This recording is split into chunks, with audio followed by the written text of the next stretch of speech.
Hello guys, ଆଜି ଆମେ ଏମିତି ବୁଲୁ ବୁଲୁ ଆମକୁ ଗୋଟେ ନୂଆ ଆଉ ବହୁତ ୟୁନିକ୍ ଷ୍ଟାଇଲର ଗୋଟେ ଫୁଡ୍ ଦେଖିଲୁ। ତା ନାଁ ହେଲା ବମ୍ବୋଲିନି।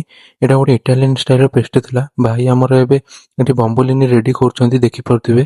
ଏଠି ଆପଣମାନଙ୍କୁ ଚାରିଟା ଡିଫରେଣ୍ଟ ଟାଇପର ଫ୍ଲେଭର ମିଳିଯିବ, କିନ୍ତୁ ଆମେ ଟ୍ରାଏ କରିଥିଲୁ ତାଙ୍କର most famous dark chocolate flavour. ଦେଖିପାରୁଥିବେ, ଫାଷ୍ଟ ବନରେ ଚକୋଲେଟ୍ ପୁରେଇଲେ, ତା ଉପରେ ଆଉ ଥରେ ଚକୋଲେଟ୍ ସିରପ ପକେଇଲେ, ଏବେ ଡେକୋରେସନ ପାଇଁ ଚକୋଲେଟ୍ କ୍ରମ୍ସ ପକେଇଲେ। ବମ୍ବୋଲିନିଟା ହେଉଛି Italian types don't. Bai the we, ଭାଇଙ୍କ ପାଖରେ 4 ରୁ 5 ପ୍ରକାର ଟାଇପ୍ର ଫ୍ଲେଭର ବମ୍ବୋଲିନି ଆଭେଲେବୁଲ୍ ଥିଲା।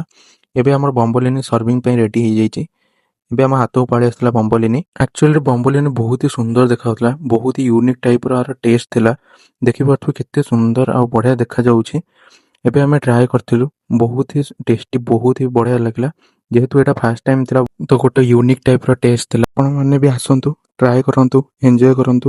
ଲୋକେସନଟା ହେଉଛି ରାମ ମନ୍ଦିର ଖାଉଗଳି। ଏଣ୍ଟ୍ରି କରୁ କରୁ ଠିକ୍ ରାଇଟ୍ ସାଇଡ୍ର ପାଖରେ ଭାଇ ଆମର ପକାଉଛନ୍ତି ଷ୍ଟଲ୍ଟା। ରହିଲି, ଜୟ ଜଗନ୍ନାଥ।